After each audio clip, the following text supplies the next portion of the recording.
Hello friends, welcome back to आपका diplomat.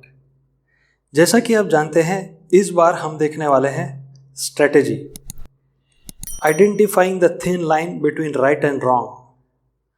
दोस्तों, इसके पहले कि आगे हम एक्सप्लोर करें, देसी भाषा में इसको समझते हैं स्ट्रेटेजी मतलब क्या।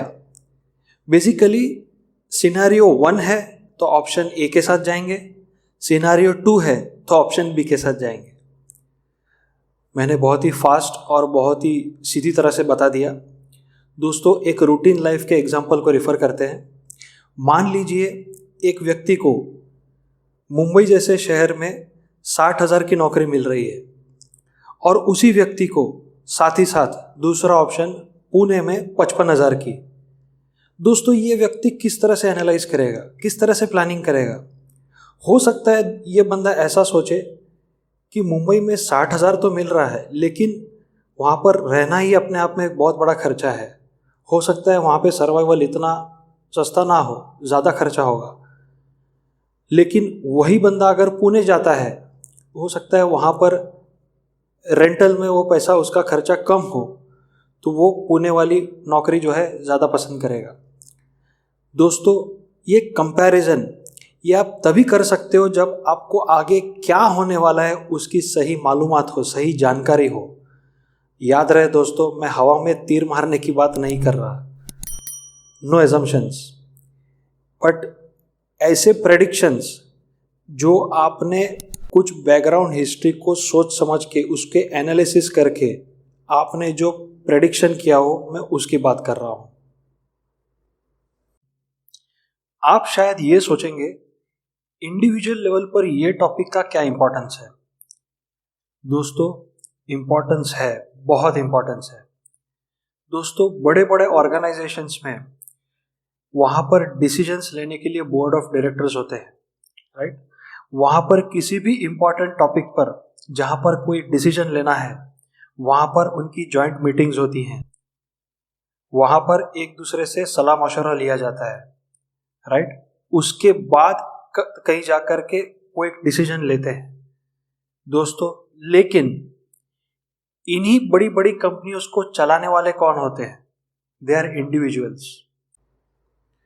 दोस्तों, इन्हीं बड़ी कंपनीज में पूरे ऑर्गेनाइजेशन स्ट्रक्चर के हिसाब से आपकी पूरी एक कंपनी की स्ट्रेंथ होती है, जो अलग अलग कैपेसिटीज पे, अलग अलग डेजिग्नेशंस पे, अलग अलग रोल्स एंड रिस्पॉन्सिबिलिटीज को निभाते हैं।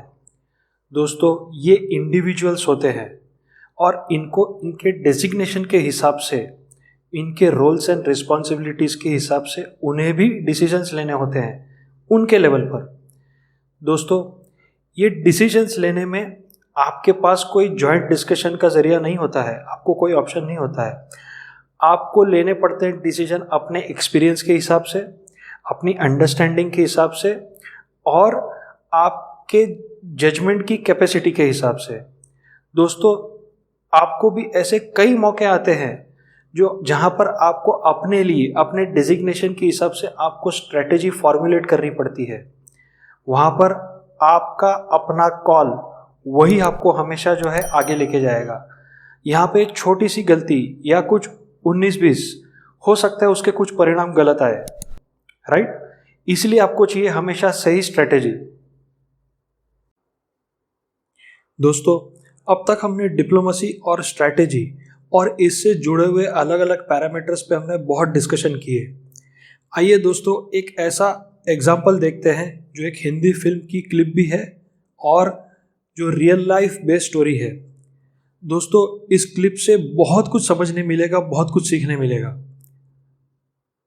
इस फिल्म का नाम है रेड, जिसमें अजय देवगन ने एक इन्वेस्टिगेटिंग ऑफिसर का रोल निभाया है और एक करप्ट पॉलिटिशियन के घर पे जाकर रेड मारी है। आइए दोस्तों, देखते हैं उस क्लिप को। एक टीम को कोऑपरेटिव बैंक भेजो और वो लॉकर्स भी सील करवाओ। अभी क्या? रेशमा इंडस्ट्रीज और सूरज राइस मिल के सारे बैंक अकाउंट सील कर दो। सेल्स टैक्स और एक्साइज की बहुत बड़ी चोरियां हैं, उन डिपार्टमेंट्स को भी इन्फॉर्म कर दो।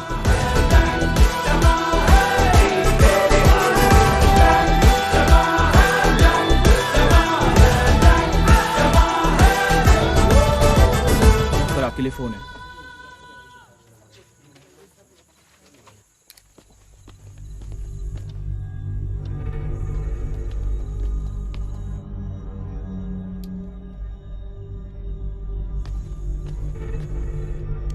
Mr. Patnaik, this is the Prime Minister. जय Hind madam prime minister. Mister Patnaik, आपके डिपार्टमेंट को मिस्टर रामेश्वर सिंह पे कोई शक है या उनके खिलाफ कोई कंप्लेंट है तो आप किसी और लीगल तरीके से मूव कर सकते हैं क्या? मैडम ये तो लीगल ओपिनियन लेने के बाद ही पता चलेगा, लेकिन अगर आप कहती हैं तो लीगल एंगल एक्सप्लोर कर सकता हूँ। निकल गई अखाड़ा। Thank you mister Patnaik. You most welcome ma'am. Ma'am एक रिक्वेस्ट है, आप प्लीज ऑर्डर साइन करके ऑफिस फैक्स कर देंगी। आप रिटन ऑर्डर्स पे इतना क्यों इंसिस्ट कर रहे हैं? मैडम प्राइम मिनिस्टर, ये जानना मुश्किल है कि ऑर्डर सच में आपसे आ रहे हैं या कोई आपकी आवाज निकालकर एसएससी को बचाने की कोशिश कर रहा है।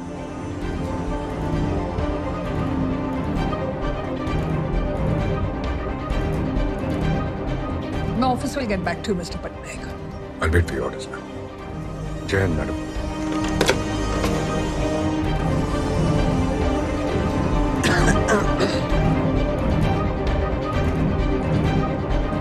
मैडम ये अब आप जानते हैं हम ऐसे किसी ऑफिसर को प्रेशराइज नहीं कर सकते, वो भी कानून के हिसाब से चल रहा है। आप भी लीगली मूव कीजिए। नहीं वो ऐसे क्षमा करें मैडम जी, लेकिन हमारा दबदबा है हमारे इलाके में। हर कोई जानता है कि हम पे कोई हाथ नहीं डाल सकता है। ये अगर रेड की खबर फैल गई ना तो हमारा वर्चस्व तो खत्म हो जाएगा, और हम आपको रिप्रेजेंट करते हैं तो हमारे साथ साथ आपका भी वर्चस्व तो खत्म हो ही जाएगा।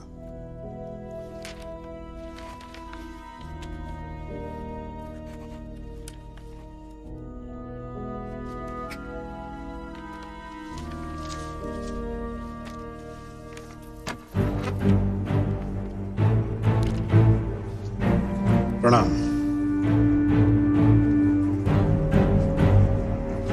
मनन, इस ऑफिसर पटनायक पे लगातार नजर रखिए और मुझे कॉन्स्टेंटली रिपोर्ट करते रहे। Yes madam prime minister. तो आपने देखा दोस्तों, ये 2 मिनट की छोटी क्लिप, इसमें बहुत कुछ सीखने जैसा है। सबसे पहला तो सिचुएशन को समझते हैं। एक इन्वेस्टिगेटिंग ऑफिसर जो पूरी ईमानदारी से अपना काम कर रहा है, एक करप्ट नेता के घर पे रेड मार रहा है, और वही नेता सीधे पीएमओ पहुंच करके, यानी कि प्राइम मिनिस्टर्स ऑफिस पहुंच करके प्राइम मिनिस्टर के जरिए उस ऑफिसर पर प्रेशर क्रिएट कर रहा है। लेकिन फिर भी उस ऑफिसर ने कैसे अपनी स्ट्रैटेजी बनाकर डिप्लोमेटिकली अपना स्टैंड सही तरीके से रखा और अपने आप को डिफेंड किया। दोस्तों, ऐसी ही अपने प्रैक्टिकल लाइफ में अपनी काम करने की जगह पर इम्पॉर्टेंस ऑफ कम्युनिकेशन क्या है, डिप्लोमेसी हमें कैसे हैंडल करनी चाहिए, स्ट्रैटेजी हमें कैसे बनानी चाहिए, इसके लिए हम आगे बहुत सारे वीडियोस देखेंगे, specially on communication skills. Thank you दोस्तों।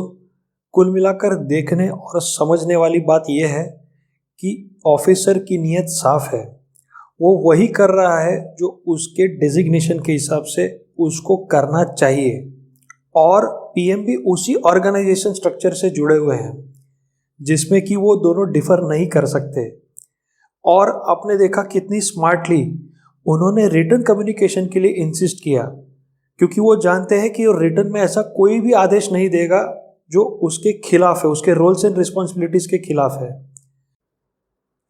दोस्तों, ऐसे ही हम भी अपने प्रोफेशनल लाइफ में अलग अलग सर्कमस्टेंसेस में, अलग अलग सिचुएशंस में फंस जाते हैं।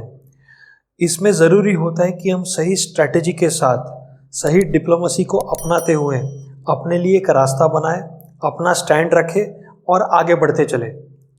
दोस्तों, अगले हफ्ते फिर हम मिलेंगे एक नए टॉपिक के साथ, after on why diplomacy is required.